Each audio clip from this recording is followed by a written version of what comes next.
Hi, everyone. Thank you so much for joining our event today. It's Demystifying the Technical Interview, and it's our fifth event in our Summer of Reskilling event series. So thank you so much for joining. Today, I wanted to just do a brief introduction of Onramp. So Onramp's mission is to help people change careers and find meaningful employment opportunities in tech by providing a mechanism for companies to invest in their skills development. And then the Summer of Reskilling is all about addressing the effects of COVID-19 by giving folks access to premium skills training from Treehouse, General Assembly, and Udemy, so they can transition into the tech industry or update their resume with new skills. And if you haven't signed up yet, sign up at onramp.io to get started. Our campaign ends on the 21st of September. And for this event, we have Pamela Vickers, the Director of Engineering at Mailchimp, who has graciously offered to moderate this panel. So I'm going to hand it over to Pamela. Thanks, Maria. And I see people are trickling in, so we'll go slowly and then we'll go fast. Like Maria said, I'm Director of Engineering at Mailchimp. Been there about 5 years, and I have a background in software development. I did set-top boxes, then web development, and now I focus on people and enabling their work. So it's been a really fun progression for me. And we have 3 great panelists that have also really great, interesting backgrounds. We have Nancy Hawa. She's a software engineer at Etsy and has a background in psychology and special education. Made the switch to web development through the Flatiron School. And then we have Courtney Hemphill, who's a partner and technical lead at Carbon 5. She's been developing software since 1999 and has been currently helping a 180-year-old bank and a 5-year-old bank. So I'm sure some similarities, but not that many, helping them develop cloud-native, test-driven, continuous delivery software for data management, APIs, and new product creation. Courtney also mentors for Techstars, is an advisor to several startups, sits on the Golden Gate board of NatureBridge, and is constantly finding random new corners of the world to rock climb. Then we have Joshua Encanacion. I was trying to roll my R and it was so bad. I'm so sorry. He's the CEO at Outco. We had a conversation before the webinar started about proper pronunciation, and I went for it and definitely did not stick the landing.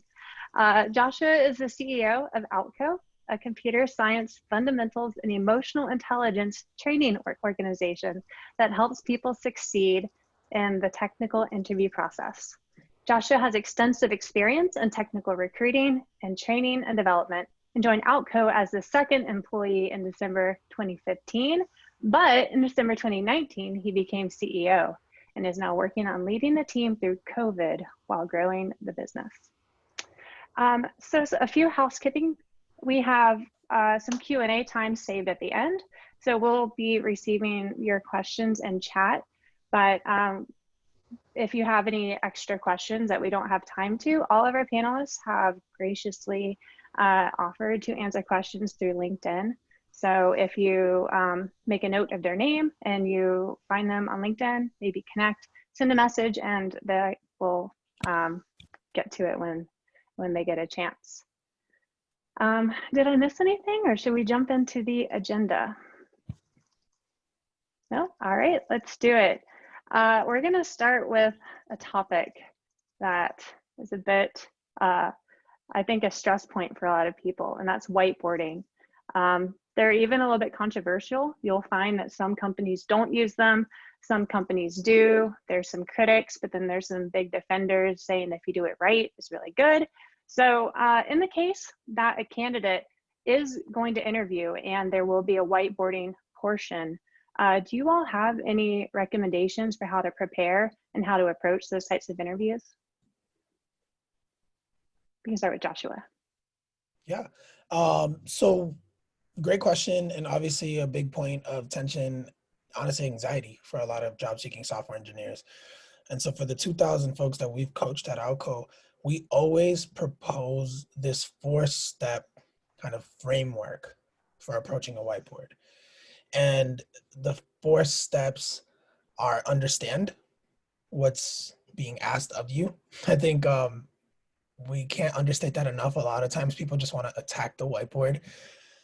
And in our experience, I'm interested to hear what Nancy and Courtney have to say. That just shows, that demonstrates junior, right? Even if you are a junior, you still want to have a level of patience and understanding and asking questions before approaching the whiteboard. And we talk about diagramming a lot, like being able to actually break up your whiteboard in a way where you know what constraints you have that you're working with, what elements you're going to be moving around on the whiteboard, and honestly, like capturing what it is exactly that you're going to be tackling on a whiteboard in a visual way, so people don't get lost when you're communicating your thought process. Then pseudocode, right? And then code. I think a lot of people reverse that order and then catch themselves having to undo work that probably wasn't necessary to do in the first place. And so we try to keep that rhythm in mind with every engineer that we work with, understand diagram, pseudocode, code. And I feel if you're participating in this event, then you probably have an understanding of how to dive deep into those. But I really think it's the 4 steps in that order that helps the clients we work with, all job seeking software engineers of all levels, take this idea of whiteboarding and break it down to its core elements and like what the expectations are. But that's kind of what we like to share. Nancy, Courtney, I really want to hear from you all as people doing the work. I think one thing that I would add, and this is kind of part of understand, is it's okay to, whiteboarding is controversial, but it also can mean completely different things to different people. So some people will call an interview on a coder pad where you can run your code a whiteboard interview, even though it's not a whiteboard. And what the expectations are very different. So sometimes pseudocode will be all your interviewer is looking for. They're looking to see if you can kind of work through the logic, and there's no expectation that you're going to write code that compiles on a physical whiteboard or in an environment where you can't run your code. And I think that just like figuring that out at the beginning, like what is the success condition, and asking those questions is important on top of understanding what the question is. Yeah, I think those both actually are really good pieces of advice. I think the point that Nancy made, I also would double down on. It's important to understand like what the expectations are. So as part of, I like the sort of 4, steps to understand as part of that is maybe sort of understand expectations for what the end result.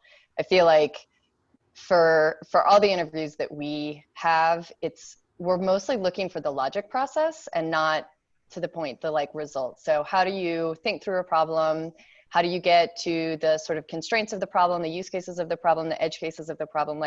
So a lot of just asking questions. And I think a lot of the time it's really sort of when it's a blank whiteboard or even a blank sort of code pad, it can be very scary. So even just jotting down, natural language sentences, it doesn't have to be code, it can be pseudocode, it can be whatever you're comfortable with, but that can be your point at which you're just sort of going through almost the acceptance criteria of the problem that's being given to you. And I think also sort of calling back to, whoever it is that's in the room with you and kind of like almost including them as like a pair. And you can even set that at the outset, say like, I'm sort of like seeing this problem as kind of a pair programming exercise, and I would love to have you included when I ask some questions, like we can kind of work through some of the edge cases and details that I might not be aware of. So I think that makes it more of a conversation and can kind of like de-emphasize sort of the focus being on just you, and actually have sort of this like more collaborative conversation. And I think the whiteboard really should just be a representation of that conversation and the results of it, rather than like the necessity of having this be, compiled code. We definitely don't look for perfect syntax code, oftentimes too, because we would love to see that people more than anything can find the simplest approach to the problem that's being put and not try to get it really blown out and complex and like, sort of overblown. I would definitely say I agree with Joshua in that oftentimes when so much tries to get packed in, to me that is sort of an indicator of like more junior, when you try to really get to the simplest case for the problem solution. And even if you acknowledge that it could be more complex, basically say, I'm going to handle the simple case first and then move on from there. That represents just such a wonderful approach to coding that we love to see. And it doesn't matter if they got the syntax right or if they are doing it in, you know, a language at all. It's just that they can kind of like work through the thinking really well. Wow, so that question really was almost like a meta, not meta, but like very distilled set of answers for an interview in general, right? Where it's about different steps, but it also sets us up nicely to go deeper a little bit on some of those steps. So I think this is more or less the understand step. Can you all share a little bit more in detail how you break down a question before you jump into an answer? And I think, again, that fits in understand really nicely, but maybe it touches a few of the others as well. Let's go in the same order. That worked pretty well. Joshua. I think Courtney did an amazing job of breaking down the understand step when she said, clarify, highlight the constraints and the edge cases. That's exactly what we share in our program. Like, clarity comes from knowing what questions to ask. And so like there's a whole layer of awareness that as job seekers we often miss because we're focused on ourselves and the experience we're having. And so there's like an element of mindfulness, and I don't want to get too deep into the pseudoscience, right, like psychology of it, but if your first inclination is to demonstrate you're really smart, really intelligent, really fast, know a lot of things, then your interviewer is probably going to say, okay, not thinking about the problem at hand and not thinking about engaging me as their partner. So that understand step, and to your point, Pamela, like this is representative of the entire interview process. It's just building a relationship. Like build a relationship with the person that you're talking to, and then build a relationship with the problem that you're trying to solve. And I forget, I think it's Daniel maybe think slow to go fast, right? Like that understand step is thinking slow. Like, hey, what questions can I ask? Why do I have to ask these questions? What do these questions demonstrate to the interviewer?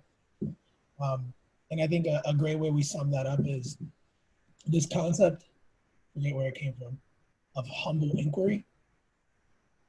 Right? Like you can demonstrate humility through the questions that you're asking, but also you probably get to the simplest, quickest solution by asking many questions up front to identify those constraints and those edge cases. So, Courtney, I think you answered the question before Pamela even asked this. So thank you for that.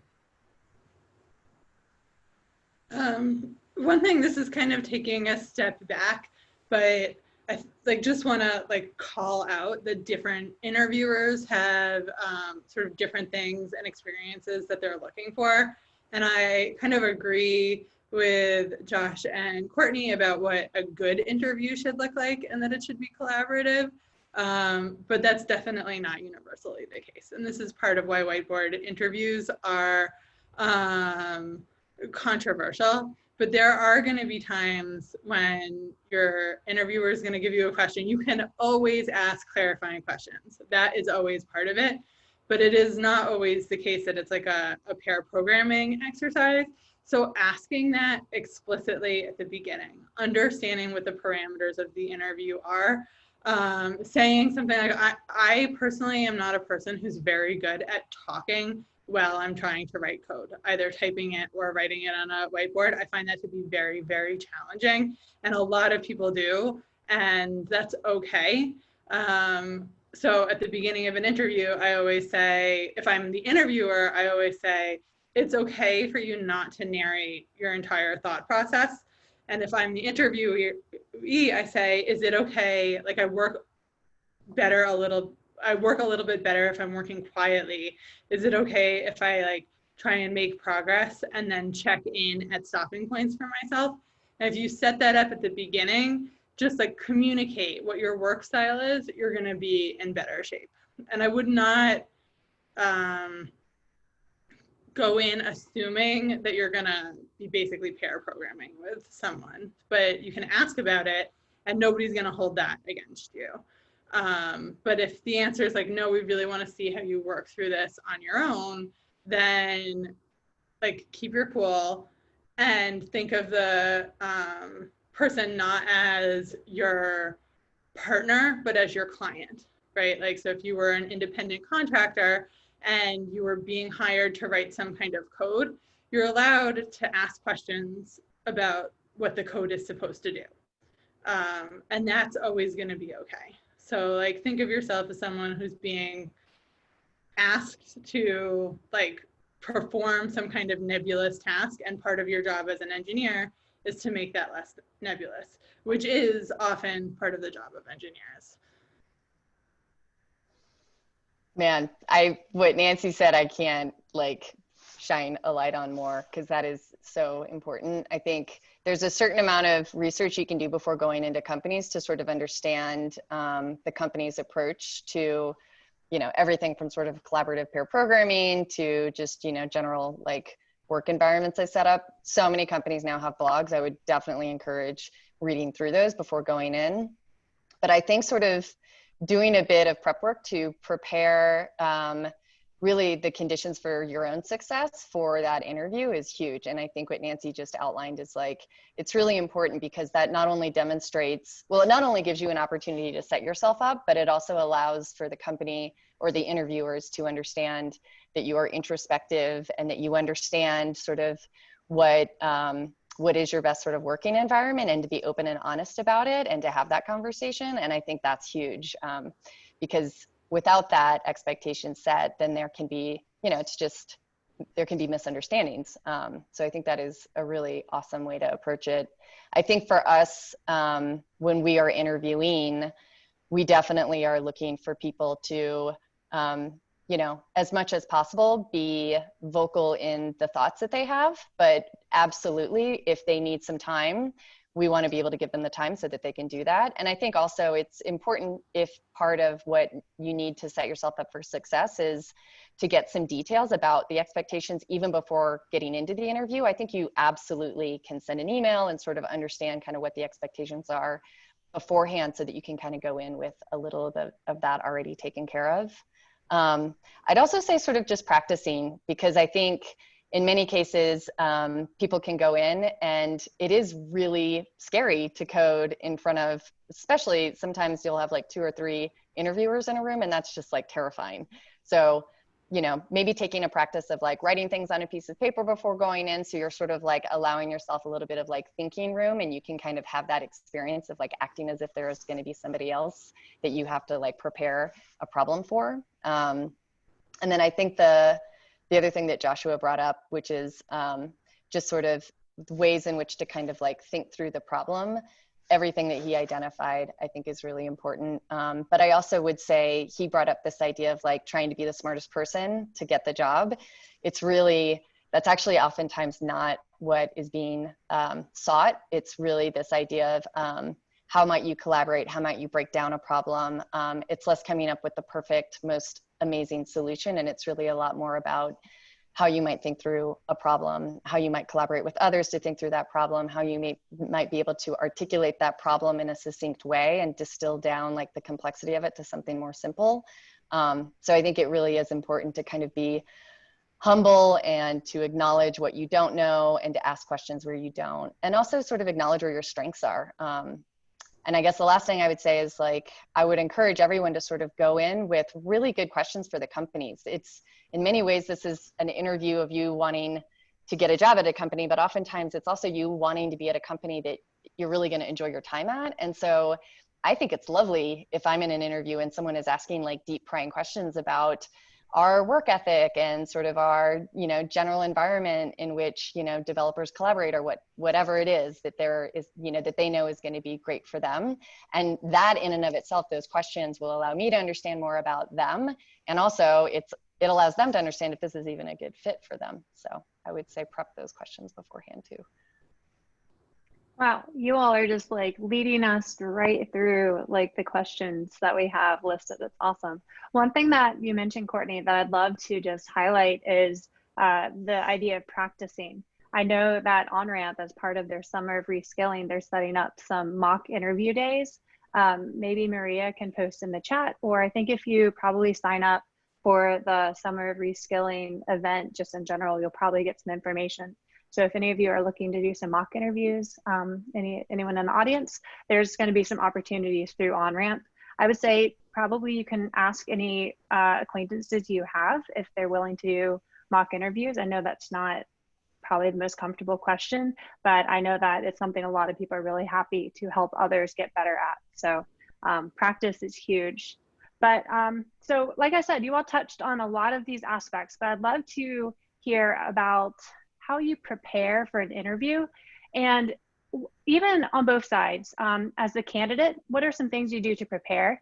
But then if you are an interviewer or a hiring manager, what are some things that you do that might be helpful to folks to know that we prep too going into an interview, and maybe they can see the other side and, you know, find some valuable tips there too? I can start this one. So in terms of being an interviewee and prepping for an interview, when I was coming out of a boot camp, I'm sure I'm not the first person to say this to you, but cracking the coding interview was extremely helpful to me. And if you're, I think a lot of the people who are in the audience are like me, that they're coming out of a boot camp or self-learning and don't have the computer science background that some candidates do. So there were chapters of cracking the coding interview that I just was like, I'm not going to do this. Like, I don't know anything about any of this. But then there's chapters that you're going to feel like, okay, I know what an array is. I can get started here. And I wrote out a test suite for the problems in there and then solved them. And getting to the point that you can do those kind of problems and the initial setup feels really rote. And you don't now even I've been an engineer for 5 years, and the most basic things I'm sometimes end up Googling. And that's really normal, and it's really normal for you to be there. But in an interview, it can help you to just build confidence, even if you're in an interview where you can Google stuff, which is common, to just have the rote stuff feel rote and automatic, to get enough practice like that. And then now I use things like Coder Wars and Code Fights, little things where I can solve a bunch of puzzles online. And again, it's just flexing that muscle, because unfortunately the exercise of interviewing is pretty different from the work of being an engineer. So when I've interviewed, I've felt like I needed to build that practice up again to get good at that skill. And in terms of preparing for an interview, I don't examine a person's background too closely, educational background, I think in part because I have such a different kind of background, but I'll look at their resume to see if there's something that I can connect with them on a little bit to put them at ease, oh, you're from Texas, I'm from Texas, or anything to start a conversation to put the person a little bit at ease. And then for me, it's really knowing the problem very well, whatever the coding problem is, so that if somebody gets derailed, or I know that they're getting derailed, rather than just trying an approach that I haven't thought of before. Because it's a really bad experience as an interviewee to be told that you're wrong by an interviewer because they haven't seen what you're trying before, when actually what you were doing would have worked. So I want to make sure that I'm not doing that to people.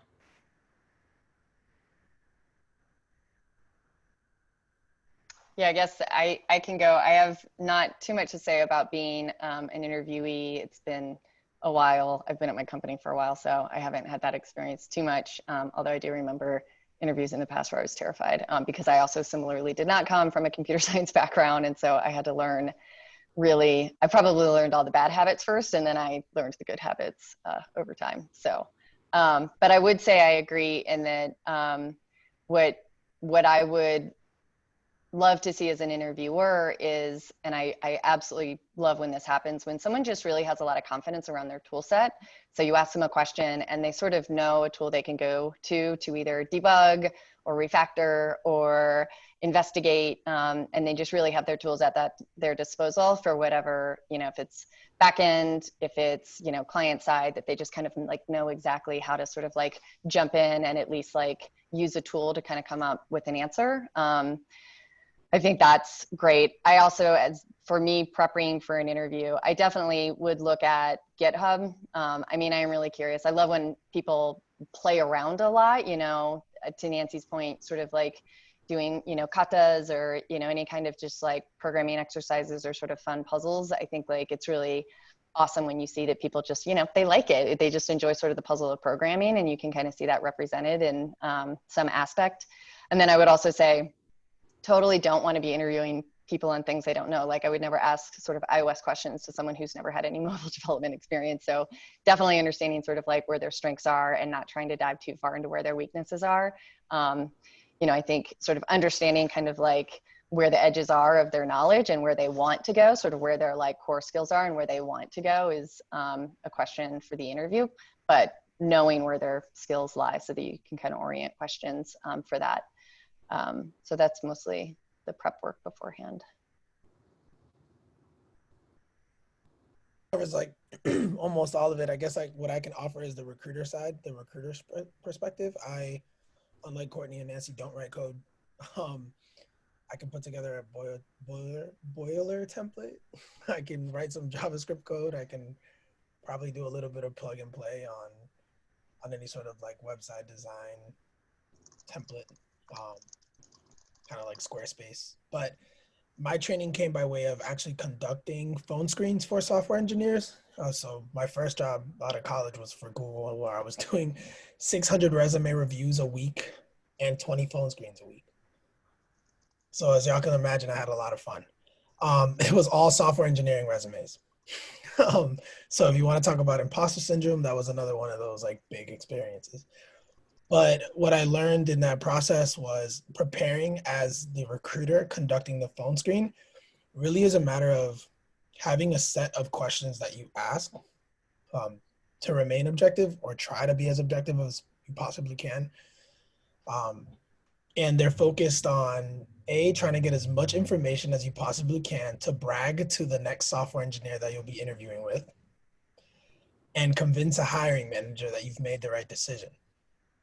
So my questions really come down to exposing the candidate that I've trusted with after looking at their resume to make it through the process, and ideally not upsetting someone like Nancy or Courtney along the way, right? Because I'm speaking to Nancy and Courtney in a way of like, hey, this is the person, this is the engineer that's going to get a job. They're going to help you with that technical debt. They're going to help you meet those deadlines. They're going to help you, reduce budget and deliver the project on time. They might even be the person that, brings the idea for the next project. But I'm just selling. I'm selling software engineers to other software engineers all day. And doing that taught me that I'm also preparing engineers to interview by way of letting them know like, hey, this is the person's style. This is how they communicate. If they come off this way, it's because this is what I've learned from them, right? And so as software engineers, what we share with our team at Outco is make sure you think of your recruiter and the interview that you're going to have with your recruiter as a partnership call where they can better market you to the rest of the team. And that alone just shifts perspective for everyone, because I think there's a lot of there's a defensive element. Like I have to defend my vulnerabilities against the recruiter, where if anything, you want to expose those so that the recruiter can make a decision faster. And there's less pressure in the process because then the recruiter can advocate for you throughout. And so we share that often and very consistently, because I think a lot of times as software engineers, we forget recruiters have goals to meet. And ultimately they want to meet their goals so they can go home and do their laundry, not to spend all day looking through resumes or conducting phone screens. And then what we share in terms of 3 questions to follow for yourself as a interview prep checklist, if you are a software engineer, is do you understand the process for the specific company? I think Nancy mentioned this, right? Like every company has their own process. So whiteboarding might mean one thing at Mailchimp, but a completely different thing at Medium, right? So it's understanding the technical interview process for the company. And secondly, I heard cracking the coding interview. We recommend sites like LeetCode, CodeSignal, Interviewing.io, Pramp. All of these are great resources for breaking down data structures and algorithms, getting technical mock interviews or mock technical interviews set up with experts out in the field, and also just seeing a list of problems that you're probably going to have to pattern match at some point with during the interview process. To your point, Nancy, which can become route if you see enough of them and you think about the approach to solving the problem, not just the problem. And then the last thing, honestly, the third check that we have in place when preparing for an interview is, have you intentionally thought about developing confidence and communication skills? Because a lot of what we see in the interview process is a lack of the interpersonal skills that make it easy to collaborate with an interviewer. And if those interpersonal skills and emotional intelligence isn't there, it can be perceived or misperceived as not passionate or not wanting to collaborate, not wanting to communicate, right? Not everyone is, super vocal or doesn't have the intonation in their voice that we all care for, but this is where bias creeps in the most. And so for the panelists, I mean, this is where we see a lot of like interview scores that are skewed because of what we expect to be normal. And that comes down to just general presentation. And so we have a lot of our job-seeking software engineers think about the ways that they present themselves, which is like a whole task in and of itself, a responsibility that I wish we can free people from, but it's in the world today very important to consider. So really that's our checklist. Do you know the actual interview process for the company? Have you checked out these resources online to help you think about not just your ability to code, but computer science fundamentals? And then lastly, like, do an honest confidence check and practice communicating out loud, not necessarily because you need to be the best communicator in the room, but there's an element of understanding how you're perceived that goes into the interview process. So you touched on some of this here, but we've talked a lot about the technical parts, but there's other things that companies are looking for in an interview. Is it communication? Is it, a willingness to ask questions? So when you all are conducting interviews or prepping people for interviews, what are the things outside of technical skills and aptitude are you all looking for in a candidate that you're talking to? We'll go to Nancy, or Courtney has something. I was going to say I can go first this time. Okay. Cycle out the first. Yeah, I think this is something where I totally, I think the earlier you are in your career as a developer, the more important these skills are. And so I would really put emphasis on preparing them. And I think they are things like intrapersonal traits. So being self-aware, being curious, being driven, engaging those in the room with you, also showing flexibility. If someone comes at you with something that is questioning, to be flexible and curious about it. Being secure in sort of your presentation. To Joshua's point, I definitely do think like security is slightly different than confidence. You don't want to be overconfident, but you want to be secure in sort of your knowledge and your experience, and be, authentically understanding of where you are in your career, but being confident that, the place you're at is appropriate.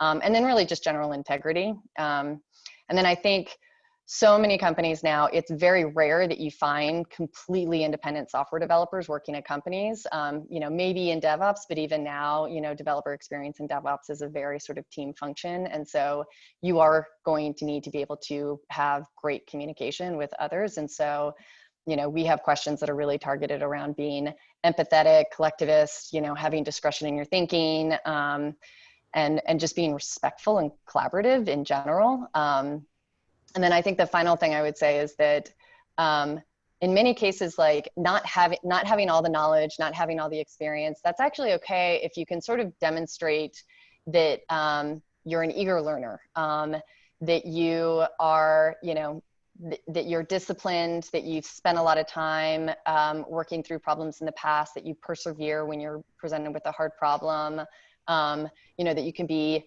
accountable to others and to the tasks that are that you've been presented with in the past. And so I think just kind of general like great work practices and being able to represent that through narratives of experiences that you've had is wonderful to hear in an interview, and being able to kind of represent that I think is really important. So, you know, generally that represents to us a great hire, because you know that even if they don't have the specific experience that you might be looking for, that they are, you know, they have sort of the eagerness and the grit and the determination and the collaborative nature to be able to learn really quickly on the job. I do agree with all of that. I think the communication piece is really important, and I think it's especially important. I think that everyone we're speaking to is looking for junior developer roles, and you just have to be able to communicate as a junior developer, because however much you think you know on in your first week of being a paid developer, you're going to feel like you're starting kind of from scratch, and you have to be able to ask questions and take feedback. So like one thing that I've seen from people who are interviewing that can kind of derail the interviewer is they're not open to being pushed off a track that's never going to work for them. They kind of are like a dog with a bone on whatever approach they're trying to take, and don't want to abandon that. Like they want to keep hammering at it, which I think coming from a boot camp, like that kind of mirrors a lot of the experience that a lot of us have when we're first trying to learn. It's like you just keep going, and there's some kind of simple problem, and it might take you 45 minutes, but like eventually you get it.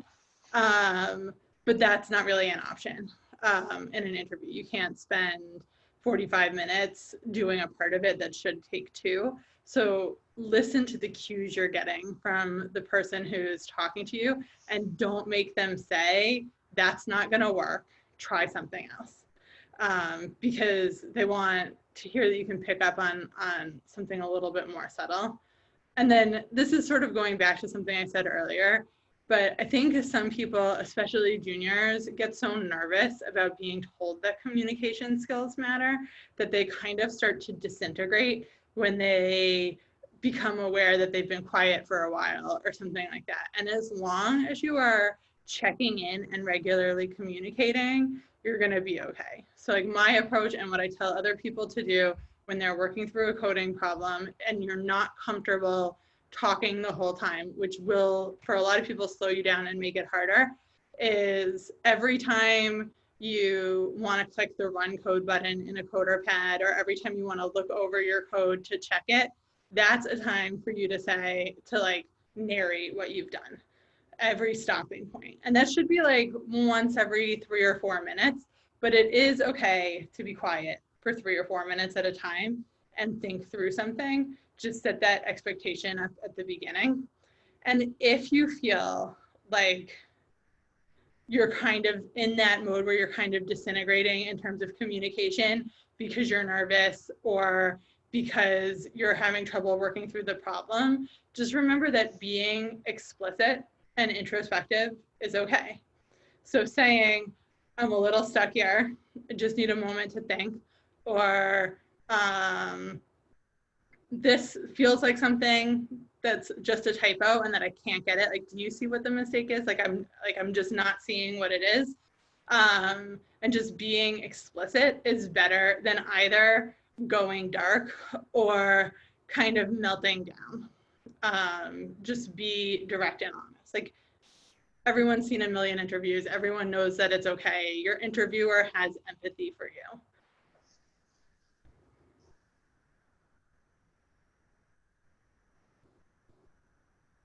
Yeah, Joshua, you suggested talking about how to respond to constructed feedback that might enter into an interview. And Nancy touched on that, where I think a lot of people who conduct interviews, we have seen someone where they take an idea where they think, okay, I have an answer, I'm going to go with it. And they're going down a path that the interviewer might see. They're going into a corner and they're going to get stuck. So maybe they try to pull them out and help them get through it. Joshua, how do you recommend folks readjust if they get some feedback or some correction in an interview? Because it's a really hard stage in order to collect yourself and move forward. And anyone else that has a question or an answer there can chime in after. I think this is a skill you practice before you interview, but then it becomes something that's more natural during the interview. And really what we're talking about is exercising growth mindset. I think that's such a like esoteric term, right? Like growth mindset, but really it's just being able to pivot in live time, right? And focusing on the end goal being a solution that came about from collaborating versus just being right. I think it's like we get hung up, and to Nancy's point, I forgot exactly the way you framed it, Nancy, but it's stuck in my mind, which is like a dog with a bone that sorry, but you mind saying that again? Like a dog with a bone. Yeah. Like you don't want to, the dog doesn't want to let go. Right. And ultimately, like we see it in job descriptions and we think of it as such like a like if I'm being real honest, right? I hear a lot of job seeking software engineers say like, oh, it's bullshit, right? When you read adaptability. And it's like, no, adaptability really means like, can you adapt to a new way of thinking? Are you open to growing by being influenced by your interviewer? Because that means your teammates will then have an easier time influencing your thinking. And I think that takes a lot of like self-trust before the interview and a lot of security before the interview, which will show in the interview. But if you're receiving feedback that's asking you to think about a different solution or a different approach to a solution, I think there's many ways you can just create that space for yourself. One of my favorites is just, hey, I need to go to the restroom really quickly and like just freshen up. But I mean, there's other things like keeping a notebook by your side. That's very, very palpable, right? Like just hold on, can I jot down a couple notes? And even if at the top of the page, you write growth mindset as a reminder that it's okay to try a different approach, that it's okay to come to a different solution. That's important. And then I think in live time, really the point of, I don't know, I guess mastery in this skill for growth mindset is just communicating with your interviewer, right? Like, oh, I wouldn't have thought of approaching the problem that way, but let me try it. That let me try it is so powerful because it's like, okay, this person is open to learning. And I think being receptive to feedback and demonstrating that level of partnering with your interviewer is really, really powerful because that shows like longevity in a relationship. And I think sometimes with interviewing, we get super transactional. We just think like, get it right, give me the job, move forward. Not knowing that this person interviewing us will probably see again and again and again and again. And if not in this job, maybe the next job. But Courtney, I think you had some thoughts kind of along the lines of demonstrating that you're not just trying to get the answer right. You're not just aiming for the solution, but maybe exploring the problem around the question. Do you have any additional thoughts that you could add in on that?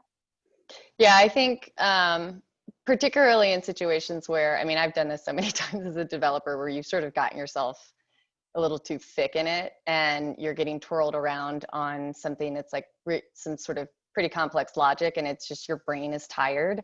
To be honest, what Joshua said actually is kind of usually the solution. It's either A, go find someone that can rubber duck with you, meaning like you can talk to the problem with them and then they'll kind of like pull you out of it, or like just go take a walk. But I think in an interview, the best responses that I've seen when people have gotten themselves in that situation is I think one of the reasons that it's really important to like write down the problem and the sort of like acceptance criteria at the start, it allows you to break things into like the dead first simplest thing you can do, like, you know, just create the basic model or just create the basic assumptions of sort of the object that you're looking at. And so you can kind of step slowly into the deeper, more complex functionality, and that allows you to sort of reverse back out of it if you find that you're in a situation where you're really just sort of like blocked. I think if you get into a situation where you're having to back out so far, I think one thing you can do is you obviously can ask the interviewer, you know, does it feel like I should sort of like start afresh, or do you feel like there is an opportunity to kind of walk back some steps and sort of reframe and move forward again? And I think it's, if the answer is like, let's start fresh, it's not because you've done wrong. It's because like you have a second attempt, and honestly, it's better to take that second attempt and move forward from it than to try to just like drive into logic that is already sort of like pretty hairy in nature. But I would say like, that's why starting afresh, if you can go back to some notes that you put on a notepad that you have, or the whiteboard, or whatever it is, or comments that you have like before even starting your code, it really allows you to kind of go back to sort of some of that logic and then try to step forward again. But I definitely would say include the interviewer in this and sort of try to help, you know, sort of like raise your hand for a question and be like, does it feel that I'm in the general, you know, right area? Or does it feel like, you know, I need to sort of step back and revisit? And I think that don't allow yourself to sort of be put off in this idea and get nervous that you've like failed the interview. You totally haven't. You have, I mean, that ability to sort of course correct happens all the time. Like we're factoring, and there's huge books written on it. It's because we all make mistakes, and you got to go back in and redo it. So it's not, you did not fail. You just, you know, need to go back and revisit what you originally thought. And then I think the last thing I would say is I will guarantee you, like, I do not want to interview all day. It's a lot of time. It's so much energy. Know this, like, even if you're junior, even if you're at the start of your career, people really want to hire you. They would love for this to be the last interview of the day. So go in with at least that knowledge of, you know, you're not being tested in this way of like, people are just trying to like pull you out of a queue. They really want to give you a job just as much as you want to get a job, because they don't want to have to go into 9 more interviews that day. So all I'm saying is like, use that interview as, you know, that person, much like Joshua is like advocating for you, they would love to advocate for you to be successful in that interview because they want to hire you. They want to be done with interviewing and fill that position. So know that you have an advocate in the room, and don't be like seeing them as like the enemy. Like, they want to hire you for sure. All right, so we have a question from the audience, and it's a tough one actually. I think it's new since my technical interviewing days, where I think if I click answer live, it goes into the chat. We'll see. Oh, I don't know. Can you all see it, or should I read it out? I'll read it out for the recording. It says, I've had 2 interviews where the whiteboard was online, which was recorded and unattended. If more and more are leaning into this method, would you recommend adding comments to your code with steps needed to take in pseudocode as well? We wouldn't have the interaction that we were describing in the panel. We wouldn't have the interaction with the interviewer at the time. And they're wondering if maybe this is a way to weed people out before an actual whiteboard. So what's a way, I guess, to share your thinking in that setting that you all would recommend?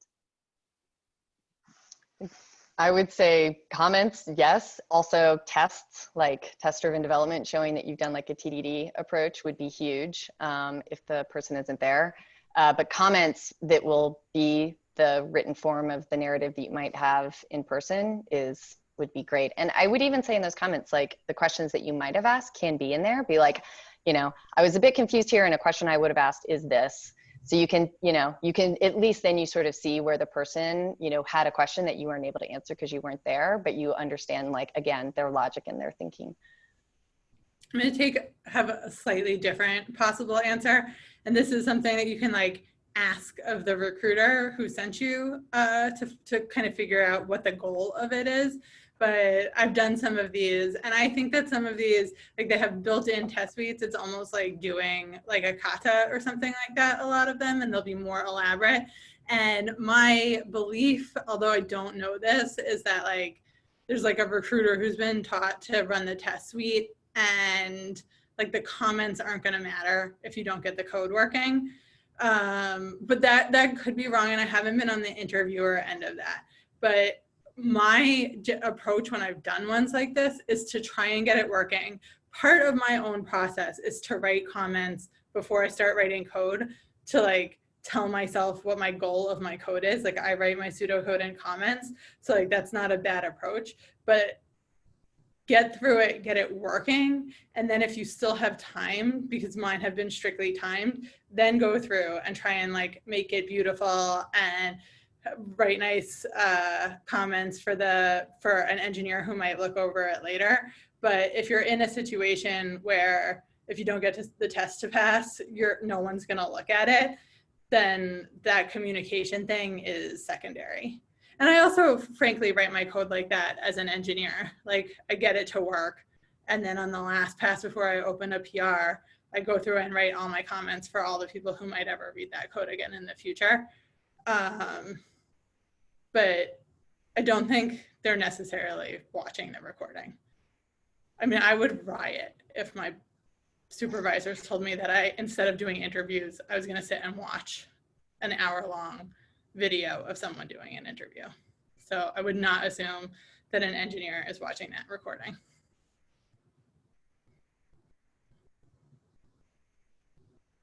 Do you have any thoughts, Joshua?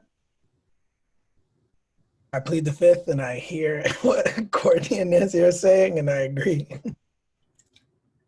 Yeah, that's tough. I think something that Joshua said early on is understanding the process. If you have an opportunity to ask a recruiter or maybe the hiring manager or whomever you're interfacing with, if this is, kind of you submit into an application and then you just get a link, maybe you can still find a contact link and just find out what is the process, and maybe you can understand a little bit more what they're looking for, what signal to them in this. Is it just the code at the end and they're recording to make sure that actually was not just copied in at the end?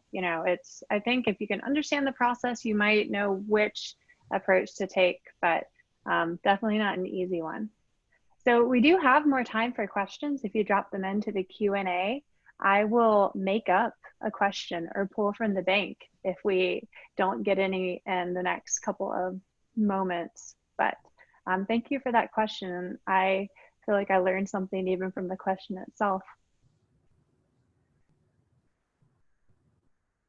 All right.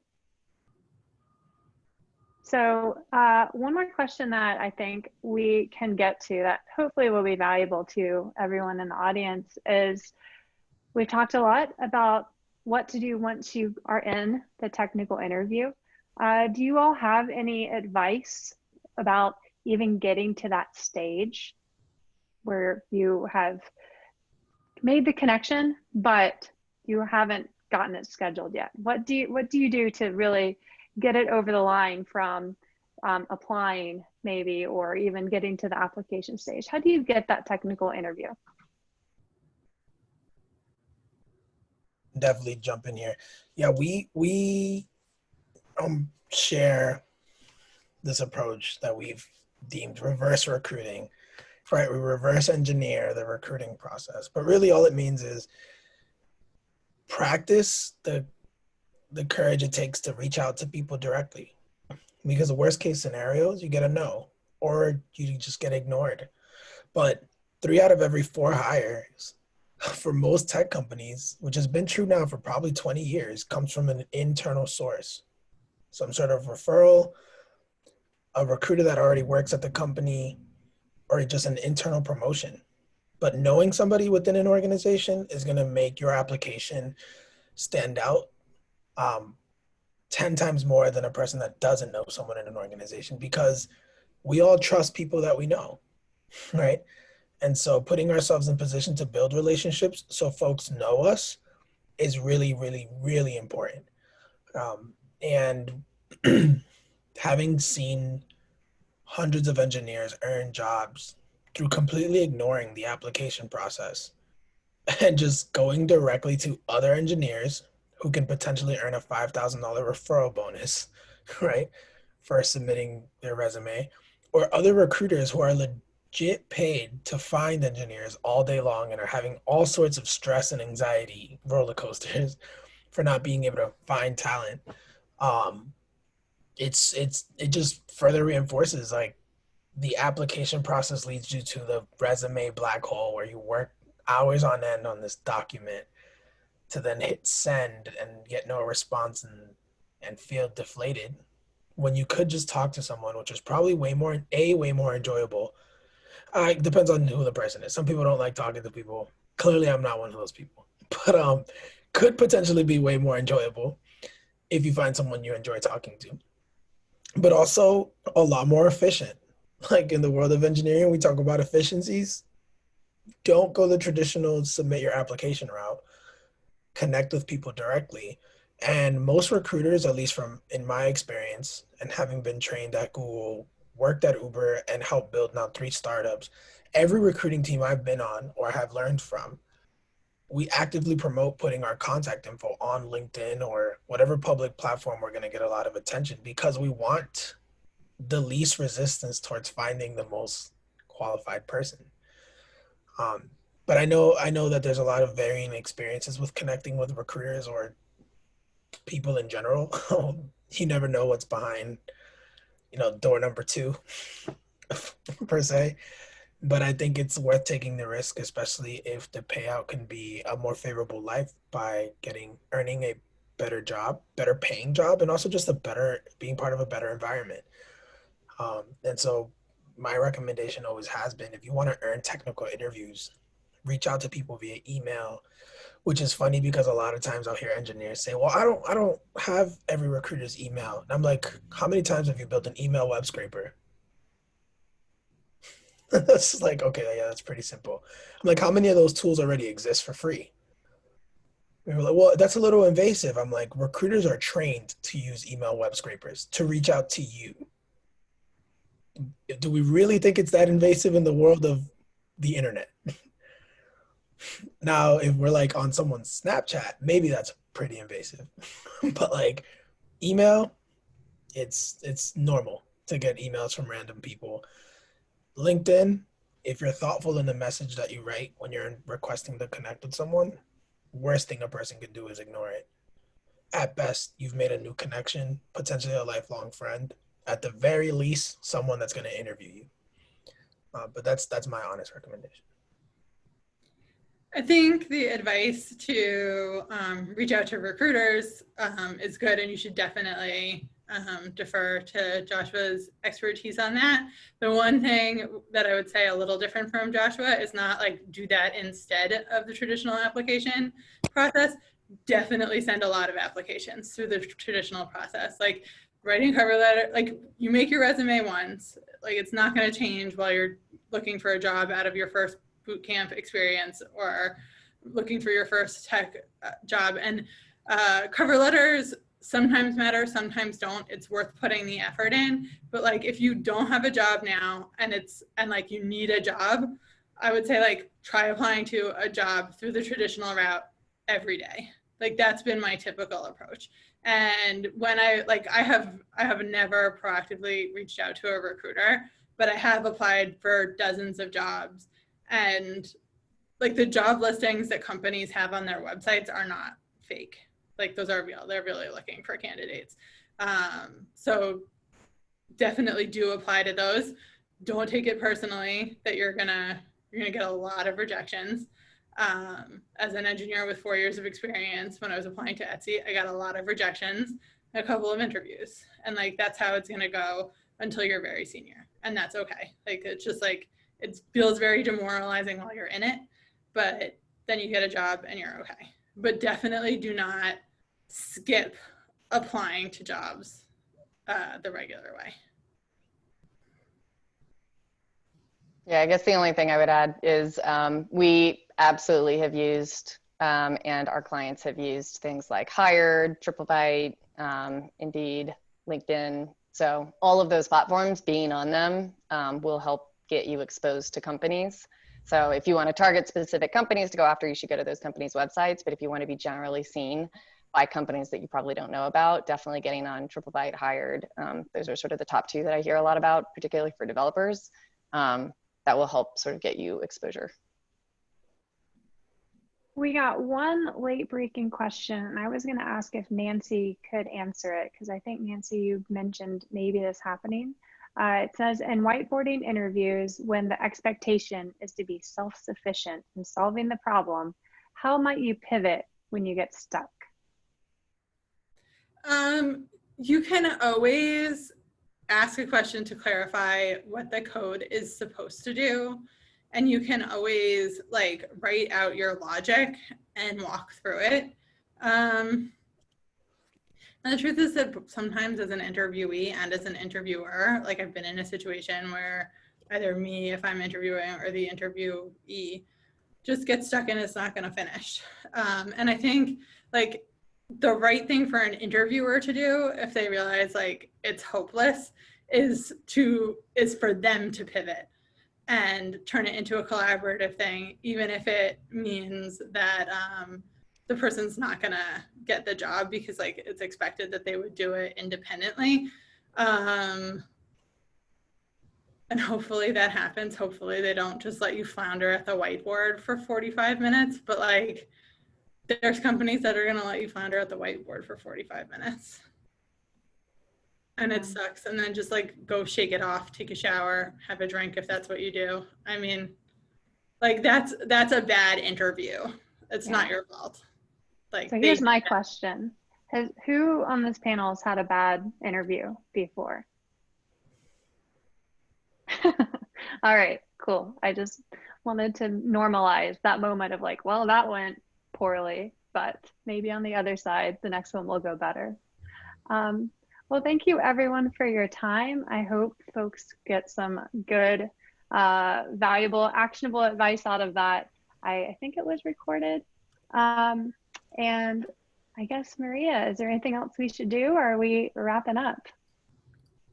I think that might be it. Yeah, we're good to wrap up. Thank you, everyone.